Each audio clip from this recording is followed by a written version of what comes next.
ملک کے شروع میں اللہ تعالیٰ کی ذات عالی نے ارشاد فرمایا، تبارک الذی بیدہ الملک، بابرکت ہے وہ ذات جس کے قبضہ قدرت کے اندر بادشاہت ہے۔ حقیقی بادشاہ تو اللہ ہی ہے اور ساری کائنات کے اوپر اسی کا حکم چلتا ہے، اسی کا قبضہ ہے اور اسی کی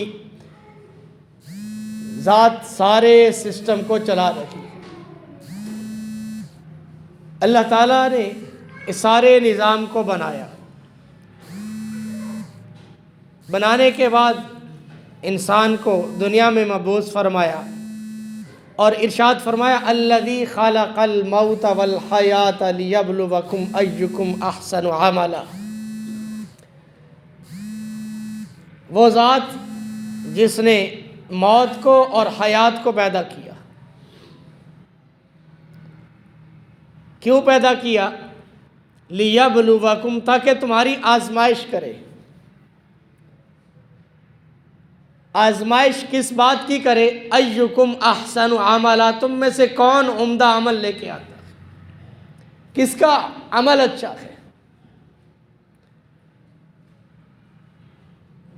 یہاں موت کو پہلے ذکر فرمایا، حیات کو بعد میں ذکر فرمایا،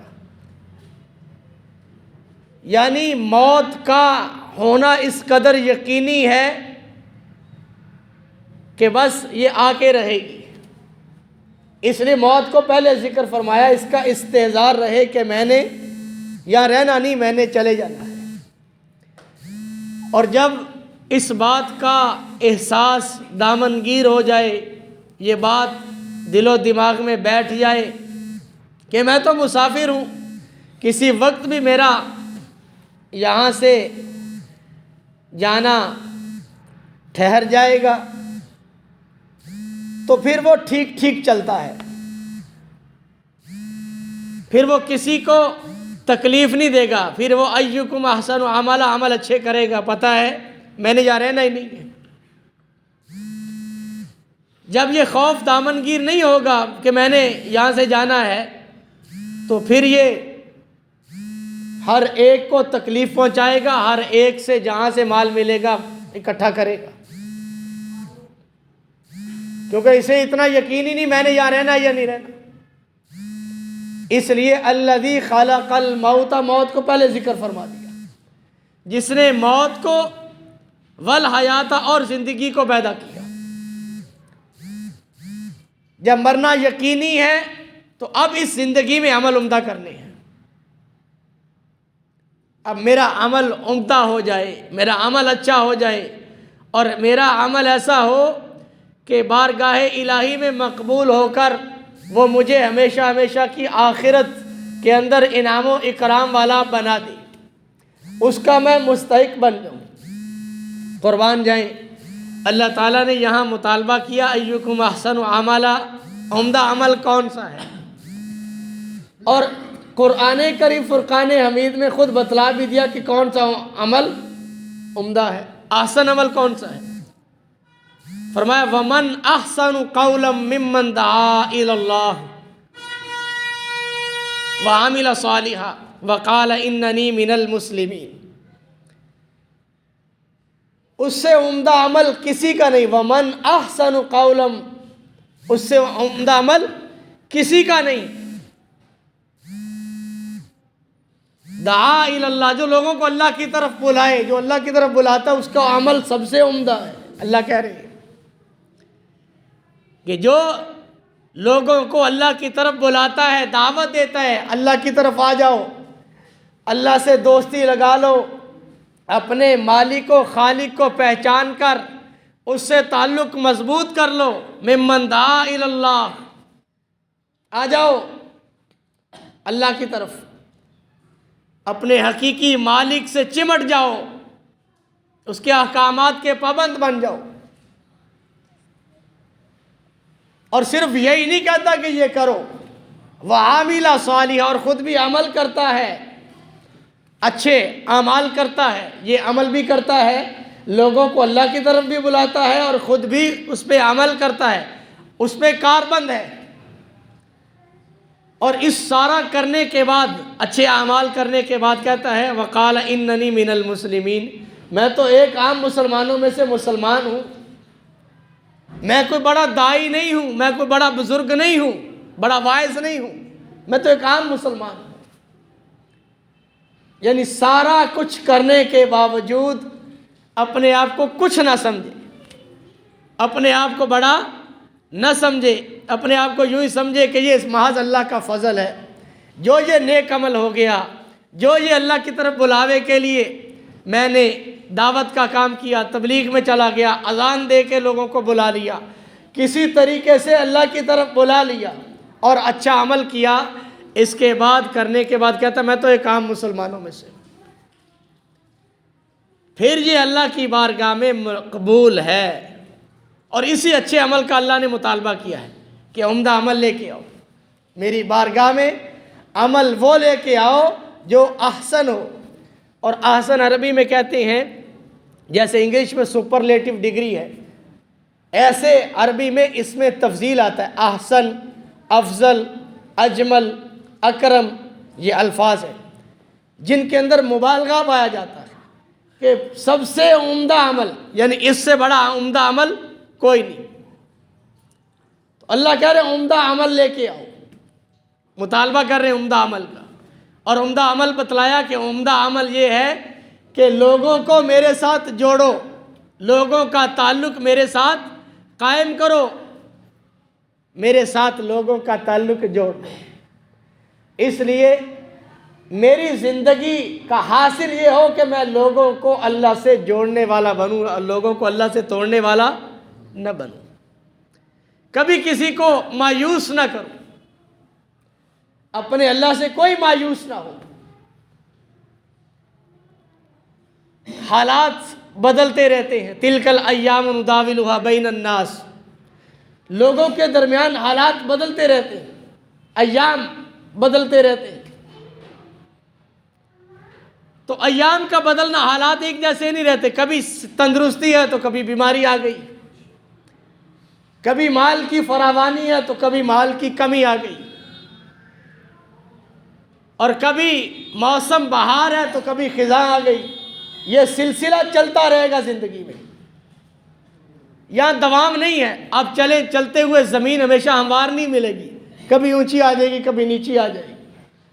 تو ایسے میں نے دنیا میں رہنا ہے، اسی دنیا میں رہ کے میں نے اپنے اللہ کو، مولا کو راضی کرنا ہے، اور اس کے راضی کرنے کے لیے اللہ نے مجھے یہ تھوڑا سا وقت دیا ہے۔ یہ جو تھوڑی سی زندگی ہے، یہ اس زندگی کے بنانے کے لیے دی ہے، اور اللہ راضی ہوتے ہیں محمد الرسول اللہ، رسول پاک صلی اللہ علیہ وسلم کی ذات اقدس کا متبع بن جاؤں۔ آپ کی مبارک زندگی، محبت تو ہے سب کے سینوں میں، محبت کے ساتھ وہ زندگی جو آقا کی زندگی تھی، اصل محب وہ ہوتا ہے جو اس زندگی کو اپنا لیتا ہے، جس سے محبت ہوتی ہے، اس کے انداز، اس کی گفتار، چال ڈھال، اس کا لباس، سارا کچھ پسند ہوتا ہے، اور جس سے محبت ہوتی ہے اس کا نام لینے میں لطف آتا ہے، مزہ آتا ہے، اس کا تذکرہ ہو تو دل کے اندر سکون پیدا ہو جاتا ہے۔ تو اس لیے اللہ اور اس کا رسول، ہمارے پاس دو ہی چیزیں ہیں، ایک اللہ ہے اور ایک اس کا رسول ہے، ان کا دامن تھام لے، اپنی زندگی کی ترتیب بنا لے، سارا کچھ آسان ہے، دنیا بھی اس کی، آخرت بھی اس کی۔ شیخ سعدی رحمۃ اللہ علیہ نے دیکھا، حکایت لکھی، ایک آدمی شیر کے اوپر بیٹھا ہوا آ رہا ہے، تو یہ انگشتے بدندہ ہوئے، انگلی منہ میں لگی، اس نے کہا کہ اے سعدی، حیران نہ ہو، پریشان نہ ہو، تو بھی اللہ اور اس کا رسول کا بن جا، یہ ساری مخلوقات تیری بن جائے۔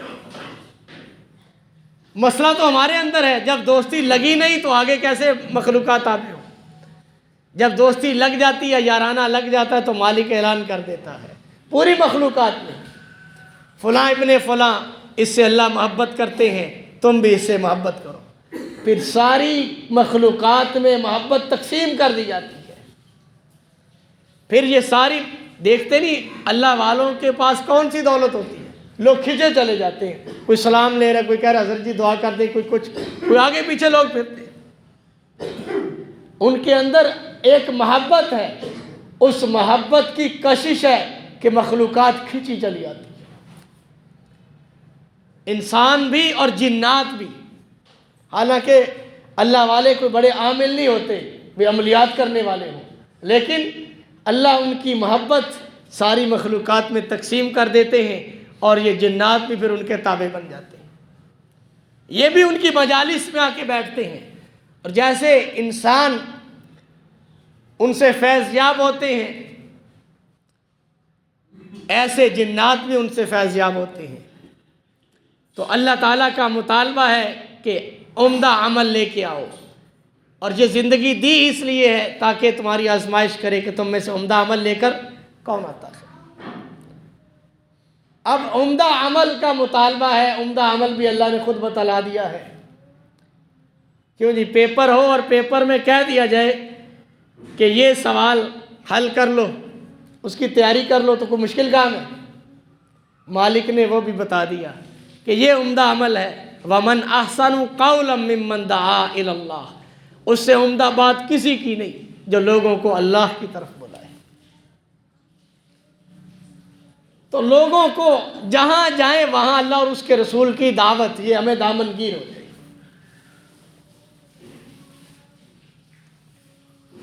جب یہ دامنگیر ہو جائے گی بات کہ اللہ اور اس کے رسول کی عظمت اور محبت، پھر جہاں جائے گا تذکرہ انہی کا کرے گا، اور کوشش ہوگی کہ لوگ بھی اسی رنگ میں رنگے جائیں۔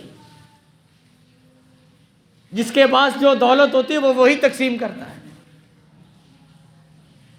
جس کے پاس یہ دولت ہوگی وہ اس دولت کو تقسیم کرے گا۔ اور دولت اللہ نے مجھے اور آپ کو قرآن کی صورت میں اور سیرت کی شکل میں سارا کچھ اللہ نے مجھے اور آپ کو دے رکھا۔ سیرت کا مطالعہ کریں، آپ جہاں سے مطالعہ کریں گے ہم لوگ اشک بار بھی ہوں گے اور دیکھیں گے کیا مبارک زندگی تھی، کیا اچھے اخلاق تھے، کیا عمدہ اسلوب تھا، کیا گفتگو کا سلیقہ تھا، کیا انداز تھا۔ یہاں تک ہے کہ رسول پاک صلی اللہ علیہ وسلم کی ذات اقدس یوں اشارہ نہیں کرتے تھے کسی کی طرف انگلی کے ساتھ، بلکہ یوں صحابہ کی طرف اشارہ فرماتے تھے، اور ہر ایک کو محبت دی، محبت سکھلائی، اور وہ لوگ بھی محبت کرنے والے بن گئے۔ یوں ہی نہیں اسلام پھیلا، محبت کی یہ تلوار چلی ہے۔ جو مدینے میں جا کے ڈیرا لگایا ہے تو پہلے 1 سال گزرا تو بدر کا مارکہ آ گیا لڑنے کو، مشرکین مکہ، کہاں مکہ اور کہاں مدینہ،